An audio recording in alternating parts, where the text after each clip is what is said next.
Second discussion మనం ఇక్కడ take up చేద్దాం. ఇప్పుడు ఆంధ్రప్రదేశ్లో 1వ తేదీ, రేపు ఆగస్టు 1వ తేదీ భోగాపురం ఎయిర్పోర్టు ఓపెన్ చేయబోతున్నారు. సో దాని గురించి డిస్కస్ చేద్దాం. భోగాపురం ఎయిర్పోర్టు ప్రారంభోత్సవానికి మరికొన్ని గంటలే మిగిలి ఉంది. ఇప్పటికే అన్ని ఏర్పాట్లు పూర్తయ్యాయి. ఈ వేడుకపైన కూటమి ప్రభుత్వం వైసీపీ మధ్య క్రెడిట్ వార్ హీట్ పెంచుతోంది. భోగాపురం ఇంటర్నేషనల్ ఎయిర్పోర్ట్ ఇప్పుడు విమానాల కంటే రాజకీయాల్లోనే ఎక్కువ ఎత్తులో ఎగురుతోంది. ఈ ప్రాజెక్టు తీసుకొచ్చిందెవరు, వేగం పెంచిందెవరు, ప్రారంభానికి తీసుకొచ్చింది ఎవరు అంటూ అధికార ప్రతిపక్షాల మధ్య క్రెడిట్ వార్ పీక్కు చేరింది. ఓవైపు టీడీపీ కూటమి ప్రభుత్వం భోగాపురం మా కృషి ఫలితం అంటుంటే, మరోవైపు వైసీపీ మేం అధికారంలో ఉన్నప్పుడే పనులు వేగం పుంజుకున్నాయంటూ ఎదురుదాడికి దిగింది. 2014-2019 కాలంలో చంద్రబాబు నేతృత్వంలోనే భోగాపురం దగ్గర గ్రీన్ ఫీల్డ్ ఎయిర్పోర్ట్ నిర్మించాలని నిర్ణయించిందన్నది టీడీపీ వెర్షన్. అయితే 2023 మే నెలలో వైఎస్ జగన్ మళ్లీ భోగాపురం ఎయిర్పోర్ట్ నిర్మాణానికి శంకుస్థాపన చేశారన్నది వైసీపీ మాట. ప్రజలకు త్వరలో అందుబాటులోకి రానున్న భోగాపురం ఎయిర్పోర్ట్ ఇప్పుడు అభివృద్ధి ప్రాజెక్టు కంటే రాజకీయ క్రెడిట్ పోరుకే సెంట్రల్ పాయింట్ గా మారింది.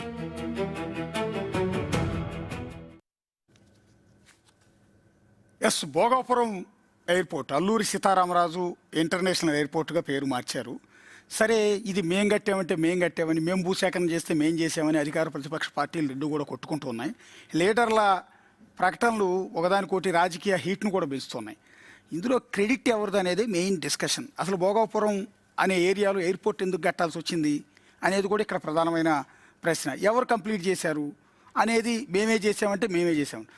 అసలు ఈ క్రెడిట్ వార్ ఎందుకు వస్తుంది అనేది ఇక్కడ డిస్కషన్ పాయింట్. మీరు ప్రభుత్వంలో ఉన్నారు, దాన్ని నిర్మించాల్సిన బాధ్యత మీది.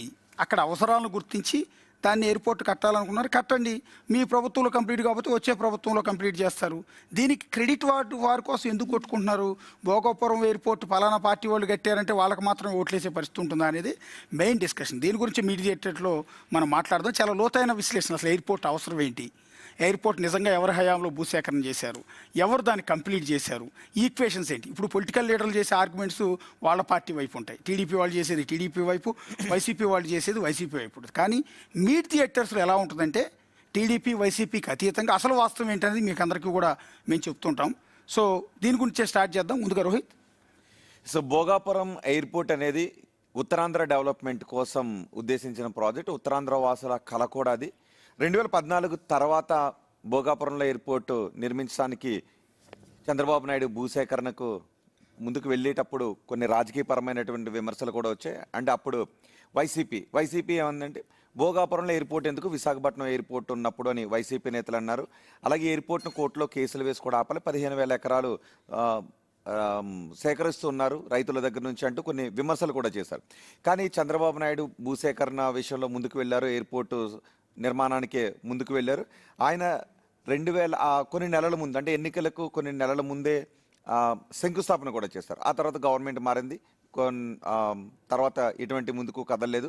2023లో మళ్ళీ జగన్ అక్కడ శంకుస్థాపన చేశారు. మిగిలిన భూసేకరణలు అక్కడ కంప్లీట్ చేసి కావాల్సిన అనుమతులు ఇవన్నీ క్లియర్ చేసి మళ్ళీ నిర్మాణాన్ని ప్రారంభించారు. ఆ తర్వాత మళ్ళీ గవర్నమెంట్ మారింది, చంద్రబాబు నాయుడు ప్రభుత్వం అధికారంలోకి వచ్చింది. మిగిలిన అంతా పూర్తి చేసి రేపు 1వ తారీఖున శంకుస్థాపనకు సిద్ధమవుతుంది. సో భోగాపురం ఎయిర్పోర్ట్ అనేది ఉత్తరాంధ్ర వాసుల కళ. ఎయిర్పోర్ట్ వస్తే ఎయిర్ కనెక్టివిటీ పెరుగుతుంది, అభివృద్ధి జరుగుతుంది అని అక్కడి ప్రజలు అనుకుంటున్నారు. సో ఇప్పుడు ఇక్కడ క్రెడిట్ వార్ గురించి చూసుకుంటే ఒక ప్రభుత్వ హయాంలో జరిగిందైతే కాదు.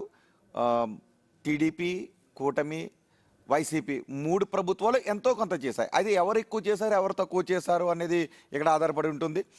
అండ్ మనం కడప స్టీల్ ప్లాంట్ విషయంలో కూడా ఇదే మనకి కనిపించింది. కడప స్టీల్ ప్లాంట్ విషయంలో ఏకంగా 4 ముఖ్యమంత్రి 4 సార్లు శంకుస్థాపన చేశారు. క్రెడిట్ మాది అని కొట్టుకుంటున్నారు. కానీ నిజానికి ఇక్కడ క్రెడిట్ కోసం కొట్టుకునే దానికంటే ఈ ఎయిర్పోర్ట్ వల్ల ప్రజలకు ఏం జరగబోతోంది అన్న దాని గురించి మాట్లాడుకుంటే రాజకీయ నాయకులకి ఇంకా బాగుండేదేమో అనిపిస్తుంది. ఎస్, 2014లో మనకి ఉమ్మడి రాష్ట్రంగా ఉన్నటువంటిది కాస్త ఆంధ్రప్రదేశ్ తెలంగాణ కింద మారిపోయింది. అప్పుడున్నటువంటి కేంద్ర మంత్రి అశోక్ గజపతిరాజుతో కలిసి ఆనాటి ముఖ్యమంత్రిగా ఉన్నటువంటి చంద్రబాబు నాయుడు ఈ భోగాపురం ఎయిర్పోర్ట్కి సంబంధించి అడుగులు ముందుకేశారు. ఆ తర్వాత జగన్ దానికి సంబంధించి కాస్త అడ్డుకట్టలు వేయడం జరిగింది. ఎందుకంటే 15,000 ఎకరాలు కావాలన్నారు. ఎందుకు? కేవలం 2,000 నుంచి 2,500 ఎకరాలు సరిపోతుంది, ఇంతవరకు సరిపోతుంది కదా అని చెప్పి తీసుకురావడం, కేసులు వేయడం, అది అక్కడితో ఆగింది. తర్వాత ఎలక్షన్స్ ముందు, ఇంతకు ముందు రోహిత్ చెప్పిన విధంగా అదంతా ప్రాసెస్ జరిగింది. కానీ ఈ భోగాపురం ఎయిర్పోర్ట్ రావడం ద్వారా అతిపెద్ద ఎయిర్పోర్ట్ ఇది. అతిపెద్ద ఎయిర్పోర్ట్ ఏదైతే బోయింగ్ 777 వంటి ఫ్లైట్స్ కూడా ఇక్కడ ల్యాండింగ్ చేసే విధంగా అవకాశం ఇస్తున్నారు. పర్ యానం అంటే ఒక సంవత్సరానికి 60 లక్షల నుంచి దాదాపుగా 4 కోట్ల మంది ప్రయాణికులు జర్నీ చేసే విధంగా స్టిల్ ఏర్పాట్లు అయితే జరుగుతున్నాయి. సో ఇక్కడ ఏంటంటే ప్రతిదీ రాజకీయ కోణంలో కాదు, ప్రజలకు ఉపయోగపడేది ఏదైనా సరే గవర్నమెంట్లు మారుతున్నాయి. అంటే గవర్నమెంట్ మారుతూ, పార్టీలు మారుతూ ఉన్నా దాన్ని కంటిన్యూ చేస్తే కనుక డెవలప్మెంట్ ఉంటుంది. ఇప్పుడు అంటే చాలా తక్కువ టైం స్పాన్లో కేవలం 31 నెలల వ్యవధిలోనే ఈ ప్రాజెక్ట్ని పూర్తి చేశారు. ఎందుకంటే కేంద్రంలో బీజేపీ ఉంది, రాష్ట్రంలో ఎన్డీఏ గవర్నమెంట్ ఉంది, టీడీపీ, జనసేన, బీజేపీ. అటుపక్క రామ్మోహన్ నాయుడు ఏపీకి సంబంధించినటువంటి పర్సన్. సో ఇదంతా కలిసి ఏపీకి డెవలప్ చేయడానికి ముందు భాగంలో వెళ్ళారు. రేపు 1వ తేదీన ప్రారంభోత్సవం కూడా చేయబోతున్నారు, ప్రధాని మోదీ కూడా రాబోతున్నాడు తెలుస్తుంది. దీని ద్వారా అనేక విధాలుగా ఏపీకి లాభం చేస్తుందనేది అభిప్రాయం. ప్రజలందరూ కూడా స్వాగతిస్తున్నారు కూడా. ఎస్, ఎప్పుడు కూడా బేస్మెంట్ లేకుండా బిల్డింగ్ కట్టలేము. ద సేమ్ వే కింద గ్రౌండ్ లెవెల్లో పూర్తిగా ఏవైతే ఉంటాయో ఆ పనులన్నీ జరిగిపోయిన తర్వాతే ఎయిర్పోర్ట్ కానివ్వండి ఇంకేమైనా డెవలప్మెంట్ చేయగలం. ఫర్ ఎగ్జాంపుల్ ఇటు concession agreements, land acquisition, R&R, site clearance అనుమతులు, ఇక భద్రతా అనుమతులు, ఇంకా నీరు, విద్యుత్, ఇంటర్నల్ రోడ్స్, ఆర్థిక సమీకరణ, ఇదంతా చేసింది గతంలో ఉన్న వైఎస్ఆర్సీపీ ప్రభుత్వం. 2019 ఫిబ్రవరిలో దీనికి సంబంధించిన పూర్తిగా ఏవైతే GMR కంపెనీ ఉందో వాటికి సంబంధించిన ఒప్పందాలు జరిగాయి. తర్వాత ఒక ఫౌండేషన్ రాయిని పెట్టారు. కానీ అప్పటికే అక్కడున్న ఎవరైతే రైతులు ఉన్నారో లేకపోతే అక్కడున్న ల్యాండ్ ఎక్విజిషన్ పూర్తయిందా అంటే పూర్తి కాలేదు. ఆ తర్వాత కోర్టుల్లో కేసులు జరిగాయి. కోర్ట్స్లో కేసెస్ జరిగిన తర్వాత వాటిని కేసెస్ అన్నింటినీ కూడా ఇది చేసిన తర్వాత కోవిడ్ కూడా మనకి ప్రెసెంట్ చూడాలి మనం ఆ 5 yearsలో. సో కోవిడ్ స్పాన్ వల్ల కూడా లేట్ అయింది, డిలేస్ ఉన్నాయి, ఖచ్చితంగా ఉన్నాయి. సో మొత్తానికి ఒక 3 గవర్నమెంట్ చేంజెస్ అనేది మనం చూసాము. కానీ గ్రౌండ్ లెవెల్ వర్క్ మొత్తం కూడా ఒక గవర్నమెంట్ చేసిన తర్వాత నెక్స్ట్ వచ్చిన గవర్నమెంట్ దానికి సంబంధించిన మరిన్ని ఏవైతే పనులు ఉంటాయో వాటిని ఫార్వర్డ్ చేసింది. సో ఇక్కడ క్రెడిట్ వార్ అనేది మనం చూస్తున్నాము. వాట్ ఎవర్ ఇట్ ఈస్ దాని గురించి చర్చిద్దాం. బట్ ఉత్తరాంధ్ర అభివృద్ధికి Bhogapuram is a great airport, the great corridor. ఈ రోజు అక్కడికి సంబంధించిన ఒక డెవలప్మెంట్ జరుగుతుందంటే అది ఏ ప్రభుత్వానికి సంబంధించిన క్రెడిట్ అనేది ఇప్పుడు మాట్లాడదాం. రైట్, ఇక భోగాపురం ఎయిర్పోర్ట్ అనేది ఇప్పుడు ఆంధ్రప్రదేశ్లో ఇంకొక విమానాశ్రయం నిర్మించడం అనేది కాదు దాని లక్ష్యం. ఉత్తరాంధ్ర ఇప్పటిదాకా వెనుకబడిన ఉత్తరాంధ్రకు పెట్టుబడుల అంశంలో కావచ్చు, పారిశ్రామికంగా ఆశించినంత అభివృద్ధి జరగలేదు. కాబట్టి అక్కడ భోగాపురం ఎయిర్పోర్ట్ రావడం వల్ల రేపొద్దున ఉత్తరాంధ్ర బాగా మరింతగా డెవలప్ అయ్యే అవకాశం ఉంటుంది. సో ఏంటి దీనివల్ల వచ్చేటువంటి ఉపయోగాలు అంటే ఉత్తరాంధ్రకు అంతర్జాతీయంగా కనెక్టివిటీ పెరుగుతుంది.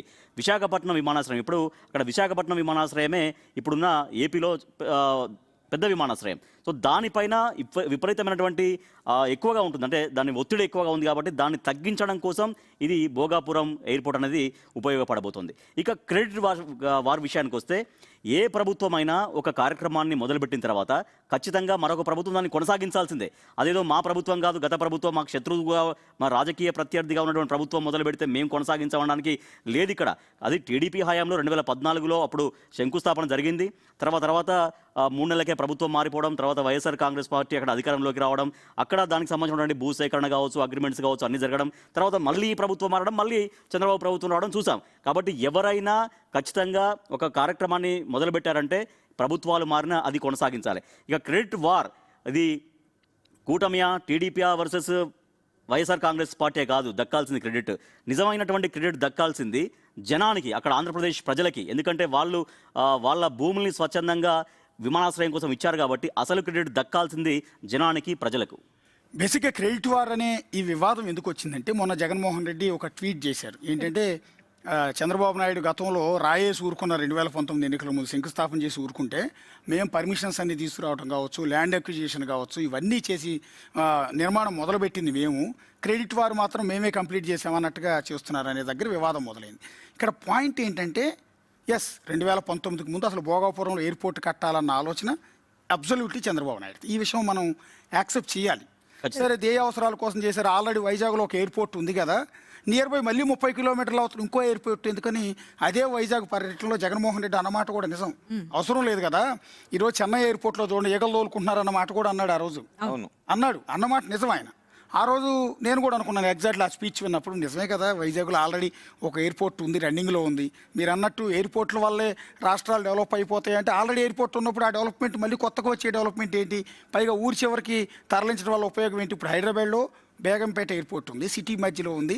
హైదరాబాద్ అవసరాలు రోజు రోజుకి పెరిగిపోతున్నాయి. ఎక్స్పాన్షన్ ఒకప్పుడు 30 లక్షల మందికి కట్టిన ఎయిర్పోర్ట్ అది ఇప్పుడు 1,50,00,000 పెరిగిపోయింది. కాబట్టి ఆ రోజుల్లో తీసుకెళ్లి శంషాబాద్ దగ్గర ఎయిర్పోర్ట్ కట్టారు. అది అంచెలంచెలు ఎదిగి ఈ రోజుకి సరిపోవట్లేదు. అక్కడ బస్ స్టాండ్లో ఉన్నట్టు జనాలు ఉంటున్నారు క్యూ లైన్లో.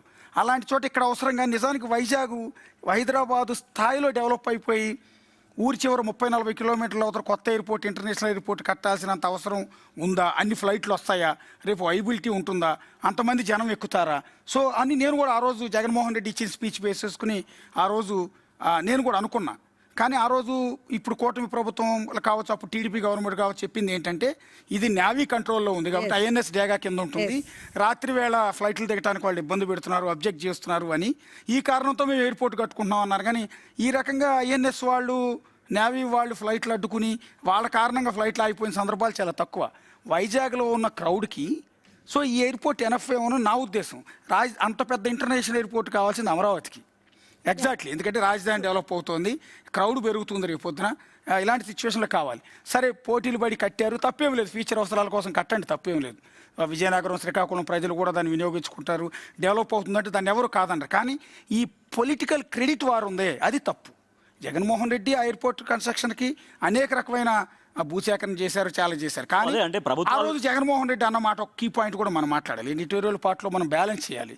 నా ఉద్దేశం ఏమంటానంటే ఆ రోజు ఎందుకు ఎయిర్పోర్ట్ని వ్యతిరేకించారు అంటే చంద్రబాబు నాయుడు ఎయిర్పోర్ట్ కోసం 15,000 ఎకరాలు ల్యాండ్ పూలింగ్లో తీసుకుంటానన్నారు, ల్యాండ్ అక్విజిషన్లో తీసుకుంటానంటే జగన్మోహన్ రెడ్డి వ్యతిరేకించారు. కొచ్చి ఎయిర్పోర్ట్ ఎంత ఉంది, చెన్నై ఎయిర్పోర్ట్ ఎన్ని ఎకరాల్లో ఉంది, నీకు వైజాగ్ ఎయిర్పోర్ట్ 15,000 ఎకరాలు ఎందుకయ్యా బాబు అని దాన్ని తగ్గించి 2,300 ఎకరాలు ఎంతో సంథింగ్ అది మాత్రమే చేసి ఆ పరిధిలోనే కట్టారు. That's the greatness. నిజంగా 15,000 ఎకరాలు అవసరం అంటే నా దృష్టిలో అవసరం లేదని అనుకుంటున్నాను. ఆ క్రెడిట్ జగన్మోహన్ రెడ్డికి ఇవ్వాలి, ఖచ్చితంగా ఇవ్వాలి మనం. అది లాంగ్ రన్ నిజానికి భూసేకరణ అనేది ఎందుకు చేస్తారండి? భవిష్యత్ అవసరాలకి. మళ్ళీ తర్వాత కాలంలో భూమిని సేకరించాలి అంటే కరెక్ట్. అయితే బట్ గ్రీన్ ఫీల్డ్ ఏవియేషన్స్ చాలా క్లియర్ గా రూల్స్ చెప్తాయి. ఫ్యూచర్ సిటీ ఉంది హైదరాబాద్, ఫ్యూచర్ సిటీకి ఎందుకు భూములు తీసుకున్న హైదరాబాద్? ఎంత ఫ్యూచర్ సిటీ వేరు, గ్రీన్ ఫీల్డ్ ఎయిర్పోర్ట్స్ వేరు. గ్రీన్ ఫీల్డ్ ఎయిర్పోర్ట్స్ కి కొన్ని రూల్స్ అండ్ రెగ్యులేషన్స్ ఉన్నాయి. వాటిలో ఏంటంటే ఫేజెస్ వారీగా. So if in case future లో నిజంగా మీరు చెప్పినట్టు ఎక్కువ మంది వస్తున్నారు, అక్కడ సరిపడా స్పేస్ లేదు అన్నప్పుడు అప్పుడు ఫేజ్ 2 లో ల్యాండ్ ఎక్విజిషన్ చేసుకోవాలి. కానీ ఫస్ట్ ఫేజ్ 1, ఫేజ్ 2 ఇట్లా, because that's a green field airport, normal airport కాదు. చంద్రబాబు 15,000 ఎయిర్పోర్ట్ కి సంబంధించిన 15,000 ఎకరాలను సేకరించాలనుకున్నారు. జగన్ 2,500, 2,700 ఎకరాలతోనే కంటిన్యూ చేశారు. ఇక్కడ మనం మాట్లాడుకుంటుంది ఏంటంటే క్రెడిట్ వార్. అప్పట్లో జగన్ కూడా ఏమన్నారు అంటే ఇంత కేసులు వేద్దామని అన్నారు, హైకోర్టులో మనం కేసులు వేద్దామని అన్నారు. నడిచింది కూడా. వైజాగ్కి 25 కిలోమీటర్ల దూరంలో ఉంది, భీమిలికి 5 కిలోమీటర్ల దూరంలో ఉంది భోగాపురం, అవసరమా ఈ ఎయిర్పోర్ట్ అని అన్నారు. కానీ తర్వాత జగన్నే చేశారు. అంటే అసలు ఉపయోగమే లేదనుకున్నప్పుడు ఎందుకు 2,500 ఎకరాల్లో మాత్రం కంప్లీట్ చేశారు అనేది ఒక పాయింట్. అంటే ఉపయోగం ఉందా లేదా? సో ఇక్కడ క్రెడిట్ వార్ అని అంటే కనుక ఎస్, జగన్ ప్రభుత్వం చేసింది, చంద్రబాబు ప్రభుత్వం చేసింది. ఒక్క ప్రభుత్వ హయాంలో కంప్లీట్ కాలేదు, 2 ప్రభుత్వాలు ఎంతో కొంత చేయబట్టే భోగాపురం ఎయిర్పోర్ట్ ఈరోజు కంప్లీట్ అయింది. సో అంటే అదే ఇందాక చెప్పినట్టుగా ఒక ప్రభుత్వం మొదలుపెట్టిన తర్వాత ఖచ్చితంగా ఇంకో ప్రభుత్వం దాన్ని కొనసాగించాల్సిందే కదా. అంటే ఫైనల్ గా ప్రజలకు అంటే కొన్ని కంప్లీట్ చేయని కూడా ఇప్పుడు అమరావతి ఉంది,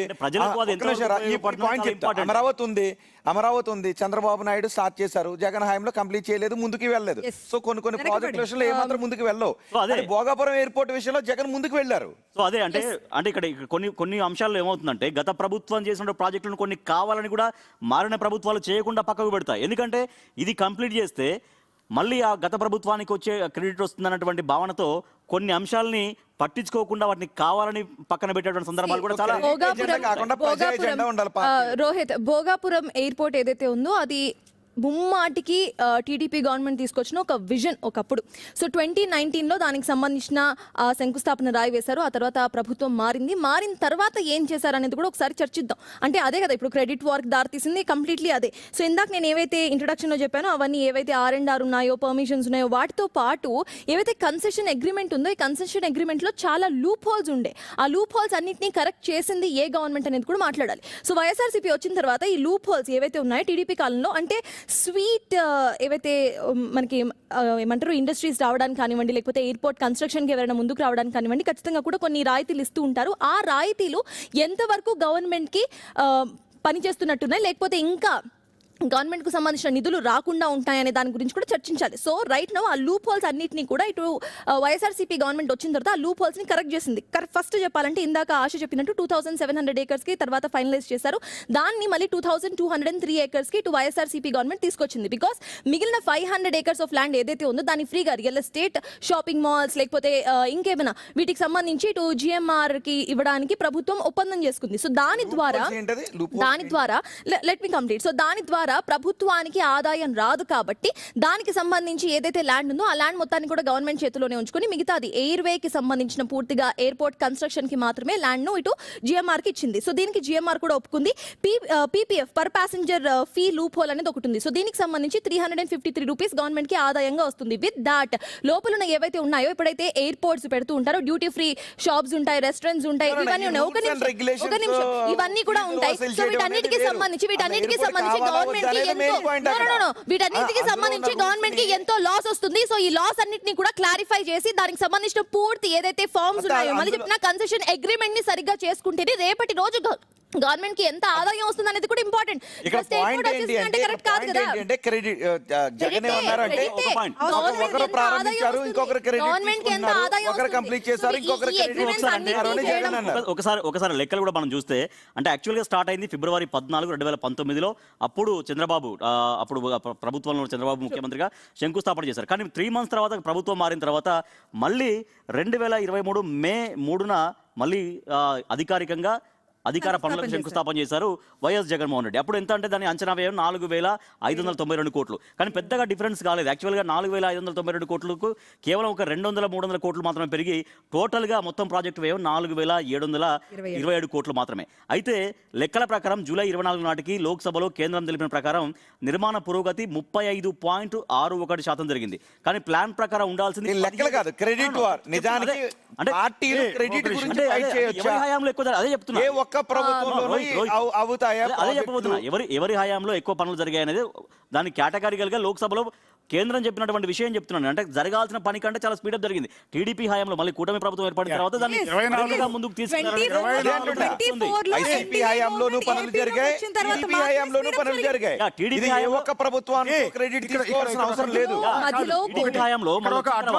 అడ్వాంటేజ్ ఏంటంటే జగన్మోహన్ రెడ్డి సీఎంగా ఉన్న సందర్భంలో కేంద్రం నుంచి వచ్చిన నిధులు తక్కువ.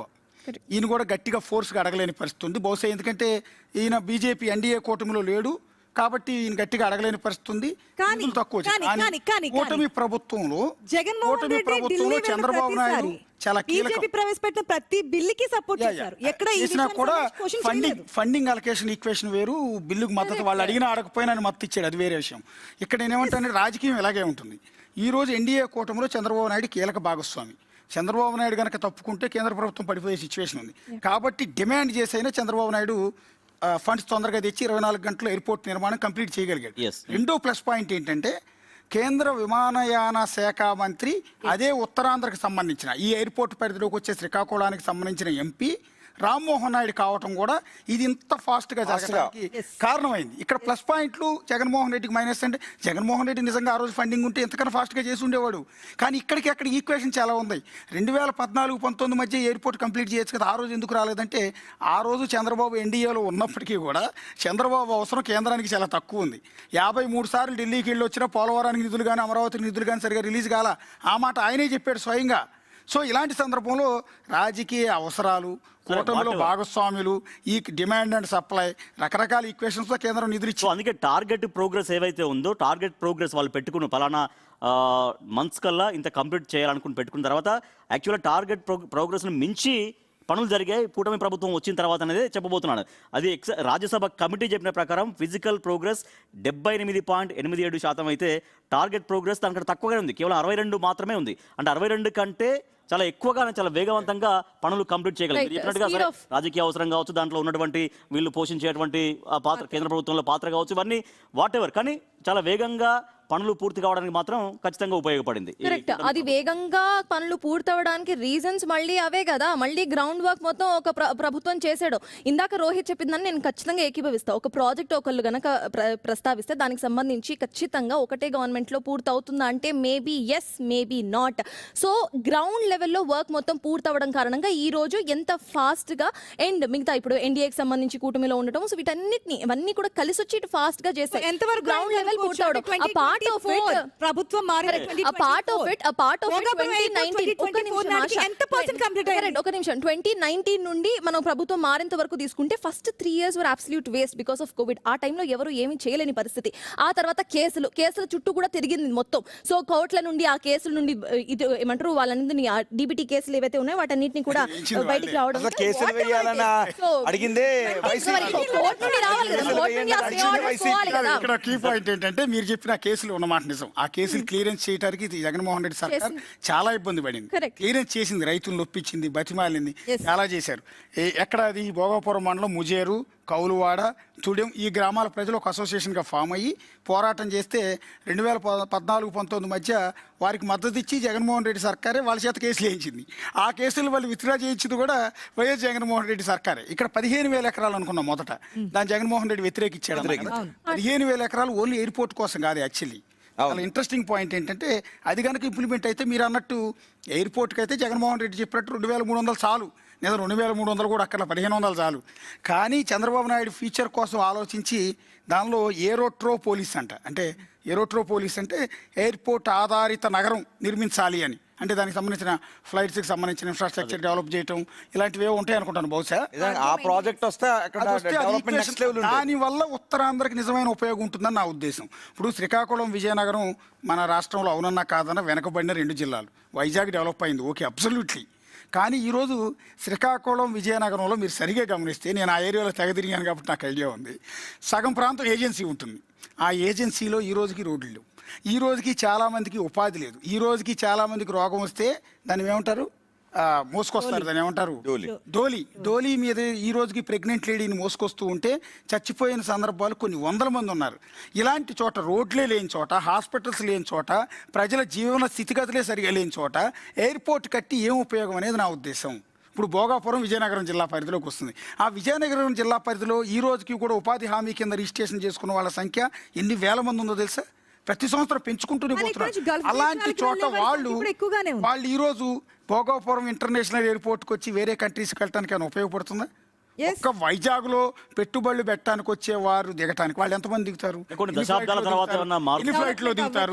రెండోది అక్కడ నేవీ ఉంది. నేవీ సిబ్బంది ఏమన్నా అటు ఇటు వెళ్ళి రావాలంటే వాళ్ళు వెళ్ళి రావడానికి వీలు ఉంటుంది తప్ప నిజానికి హైదరాబాద్ శంషాబాద్ ఎయిర్పోర్ట్ మాదిరిగా ఇంత పెద్ద ఎత్తున ఎయిర్పోర్ట్ కట్టేసి వందలాది ఫ్లైట్లు అక్కడ ల్యాండ్ అయిపోతే వినియోగించుకునే సిచ్యువేషన్ ఉండదని నా ఉద్దేశం. కొన్ని దశాబ్దాల తర్వాత మాట్లాడుతున్నాం కనెక్టివిటీ, ఇంకా కనెక్టివిటీ 6 lane కనెక్టివిటీ గురించి మాట్లాడుతున్నా. ఇప్పటికీ కూడా అంటే ఎయిర్పోర్ట్ రేపు ఓపెన్ అవుతుంది, బట్ 6 lane కనెక్టివిటీ ఇంకా ఓపెన్ అవ్వలేదు. సో దానికి సంబంధించిన డెడ్ లైన్ ఎప్పటి వరకు అది కంప్లీట్ చేస్తారు? బికాజ్ వైజాగ్ నుండి ఇప్పుడు భోగాపురం వెళ్ళాలంటే క్యాబ్ అక్కడ ఏవియేషన్ ఖర్చు కంటే ఎక్కువ. ఆ మాట అన్నది ఎవరు అనుకున్నారు? ఎవరు? బీజేపీ ఎమ్మెల్యే, వైజాగ్ సిటీలో ఉన్న బీజేపీ ఎమ్మెల్యే, ఆయన పేరు ఏందండి? బీజేపీ ఎమ్మెల్యే ఇచ్చాడు స్టేట్మెంట్. ఎందుకండి ఎయిర్పోర్ట్ ఎక్కడ నుంచి అక్కడికి వెళ్ళాలంటే 40 కిలోమీటర్లు వెళ్ళాలంటే ఈ ట్రాఫిక్ లో మధురవాడ దాటేటప్పటికి మధురవాడ ఎక్స్ప్రెస్ వే లేదా అప్పట్లో శంషాబాద్ ఎయిర్పోర్ట్ వెళ్ళేటప్పుడు విష్ణు కుమార్ రాజు ఎమ్మెల్యే అప్పట్లో ఒకటి రోహిత్, ఇప్పుడు శంషాబాద్ ఎయిర్పోర్ట్ వెళ్ళేటప్పుడు అదే మాట అన్నారు. ఇప్పుడు ఎయిర్పోర్ట్ ప్రపోజల్స్ దశలో ఉంటేనేమో మనం ఈ చర్చ ఓకే అక్కడ ఎంతవరకు ఫీజిబిలిటీ. కానీ ఇప్పుడు ఇక్కడ కూడా మనకి కార్గో మెయింటెనెన్స్ కి సంబంధించి అంటే ఏదైనా ఫ్లైట్ కి సంబంధించి ఏదైనా టెక్నికల్ ఇష్యూస్ వచ్చినా ఏమొచ్చినా ఇక్కడే మనకి రిపేర్ చేసే విధంగా తీసుకొచ్చారు. అండ్ డీజీ యాత్ర అని చెప్పి తీసుకొచ్చారు. ఇమిగ్రేషన్ లో కూడా చాలా అంటే ఒక టెక్నాలజీ ఉంటే డీజీ యాత్ర అన్ని ఎయిర్పోర్ట్స్ లో ఉన్నాయి.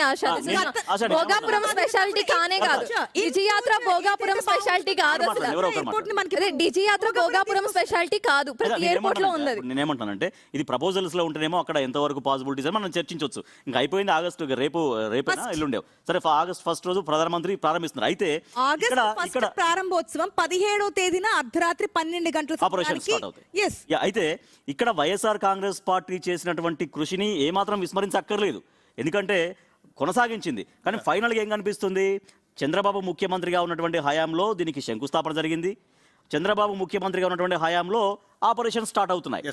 బట్ డెఫినెట్గా వైఎస్ఆర్ కాంగ్రెస్ పార్టీ చేసినటువంటి కృషిని, జగన్మోహన్ రెడ్డి చేసినటువంటి కృషిని ఇక్కడ విస్మరించడం అయితే ఏమాత్రం కరెక్ట్ కాదు. క్రెడిట్ చెరసగా మంచుకోవాలి, ఫైనల్ క్రెడిట్ ప్రజలకు ఇవ్వాలి. ఫైనల్ కన్క్లూడ్ చేద్దాం ప్లీజ్. నిజానికి ఇక్కడ క్రెడిట్ వార్ గురించి పోరాటం కంటే ఇంకెలా డెవలప్ చేయాలని చూడాలి. ఏ సిటీ అయినా కూడా ఇప్పుడున్న పరిస్థితుల నుంచి రాబోయే రోజుల్లో డెవలప్ అవుద్ది తప్ప కిందకైతే వెళ్ళిపోదు. దాని మీద లోడ్ ఎక్కువ అవుద్ది తప్ప లోడ్ తగ్గిపోయే పరిస్థితులు అయితే ఉండవు. రెండు, విశాఖపట్నం చాలా వేగంగా అభివృద్ధి చెందుతున్నటువంటి సిటీ. ఇలాంటి సందర్భంలో ఇంతకుముందు టీడీపీ అంటుంది ఇదే, ఏరోట్రోపోలి కనుక మేము అక్కడ ఇంప్లిమెంట్ చేస్తున్నట్లయితే ఇంకా అభివృద్ధి చాలా వేగంగా ఉండేది, ఇంకా ఎక్కువగా ఉండేది. సో ఇప్పుడు ఎయిర్పోర్ట్ ఉంది, ఎయిర్పోర్ట్ ఉన్నప్పటికీ రాబోయే రోజుల్లో దానిపైన లోడ్ పడుతుంది. ఇంటర్నేషనల్ ప్రయాణాలన్నీ అక్కడ నుంచి చాలా ఈజీగా జరిగే అవకాశం కూడా ఉంటుంది. క్రెడిట్ వార్ అనేది ఏ ఒక్కరూ మాత్రం తీసుకోవటం కూడా కరెక్ట్ కాదు. జగన్ చేశారు, చంద్రబాబు చేశారు, కంప్లీట్ చంద్రబాబు దీనికి శ్రీకారం చుట్టారు. జగన్ హయాంలో కొన్ని పనులు నడిచాయి, అనుమతులు వచ్చాయి. మళ్ళీ చంద్రబాబు హయాంలో అన్ని ప్రాజెక్టులు కూడా అంతే. అంటే ఏ ప్రభుత్వానికి 5 సంవత్సరాలే మనకి ప్రజలు ఇచ్చే తీర్పులో భాగంగా ఇచ్చే టైం కాబట్టి ఆ 5 సంవత్సరాల్లో ఒక ప్రాజెక్ట్ పూర్తిగతిని చేస్తే దాంట్లో ఎక్కువ నష్టమే జరుగుతుంది. ఎందుకంటే నాణ్యత లోపాలు ఉంటాయి. మనదే క్రెడిట్, మనమే స్టార్ట్ చేయాలి, మనమే ఎండ్ చేయాలనుకుంటే దాంట్లో నాణ్యత లోపాలు కూడా కనిపిస్తుంటాయి. టీడీపీ గవర్నమెంట్ స్టార్ట్ చేసింది, వైసీపీ వచ్చింది, మళ్ళీ ఇప్పుడు టీడీపీ గవర్నమెంట్ ఎన్డీఏ కూటమి కంప్లీట్ చేసింది, ఇప్పుడు స్టార్ట్ చేస్తుంది. దాంట్లో ప్రభుత్వాలు పార్టీలు మారుతున్నా ప్రభుత్వాలు కంటిన్యూ చేస్తుంటే డెవలప్మెంట్ ఈ విధంగా ఉంటుందనడానికి ఇది ఒక ఎగ్జాంపుల్ అనుకోవచ్చు. మీట్ ది ఎడిటర్స్ లో ఎడిటోరియల్ పార్ట్లో భాగంగా మేమందరం కూడా డిస్కస్ చేసింది. రకరకాల అంశాల గురించి మేమంతా కూడా డిస్కస్ చేసాం. ఇది ఏ పార్టీకి ఫేవరో, ఏ పార్టీకి నెగిటివో కాదు. అల్టిమేట్గా మేమందరం చెప్పే బాటం లైన్ ఏంటంటే టీడీపీకైనా లేకపోతే వైఎస్ఆర్ కాంగ్రెస్ పార్టీకైనా ఈ క్రెడిట్ జగన్మోహన్ రెడ్డితో చంద్రబాబుతో కాదు. ఇందాక రాజేష్ చెప్పినట్టున్నాడు, దానికి భూములు ఇచ్చిన రైతులకి ఇవ్వండి ఆ క్రెడిట్ అనేది. వాళ్ళు 3 పంటలో 2 పంటలో పండించుకునే వాళ్ళ భూమిని, వాళ్ళకి జీవనాధారమైన భూమిని మీకు ఎయిర్పోర్ట్ కోసం త్యాగం చేశారు. సో ఆ క్రెడిట్ ఖచ్చితంగా భోగాపురం ఎయిర్పోర్టుకు భూములు ఇచ్చిన రైతులది, అది చంద్రబాబుది కాదు, జగన్మోహన్ రెడ్డి. నిన్నటిదాకా జగన్మోహన్ రెడ్డి ఉన్నాడు, ఇవాళ ఓడిపోయి అపోజిషన్ లీడర్గా ఇంట్లో ఉన్నాడు. ఇవాళ చంద్రబాబు నాయుడు ఉన్నారు, రేపు ఉంటారో లేదో గ్యారంటీ లేదు ఆ పదవిలో.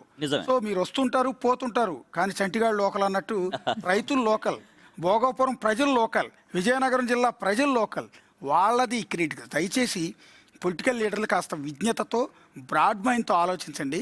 మీరు సొంత డబ్బులు ఏమి తీసుకొచ్చి మీ భూములు అమ్మో, మీ ఆస్తులు అమ్మో తీసుకొచ్చి ఎయిర్పోర్ట్ కట్టలా. ప్రజల డబ్బుతోనే కడుతున్నారు. ఈరోజు మా డబ్బులతోనే మా కోసం ఎయిర్పోర్ట్ కట్టారు. ఇవాళ మీరు ఉంటారు, రేపోతే ఇంకొకళ్ళు వెళ్ళిపోతారు.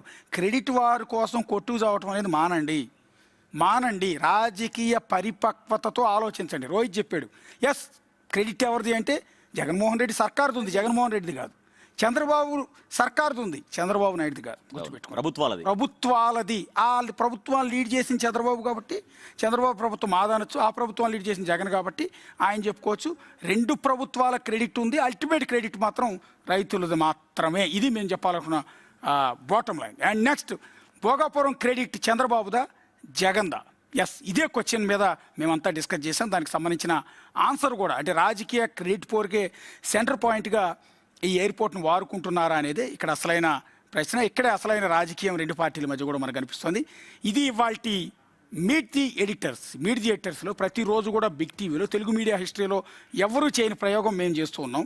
పొలిటికల్ లీడర్లను తీసుకొచ్చి ఇక్కడ కూర్చోబెట్టి వారి మధ్య గొడవలు పెట్టి సెన్సేషన్ క్రియేట్ చేయడం కాదు. లోతైన విశ్లేషణ ఎడిటర్లుగా మేము మాత్రమే చేయాలన్న ఉద్దేశం ప్రతిరోజు 8 గంటల నుంచి 9 గంటల మధ్య ఈ డిబేట్ అనేది మేము చేస్తూ ఉంటాం. మీ విలువైన ఫీడ్బ్యాక్ను కూడా మాకు ఎప్పటికప్పుడు ఇస్తూ ఉంటారని ఆశిస్తూ ఉన్నాం. ఇది వాటి మీట్ ది ఎడిటర్స్. రేపు మీట్ ది ఎడిటర్స్లో మళ్ళీ కలుస్తాం. అంతవరకు సైనింగ్ ఆఫ్.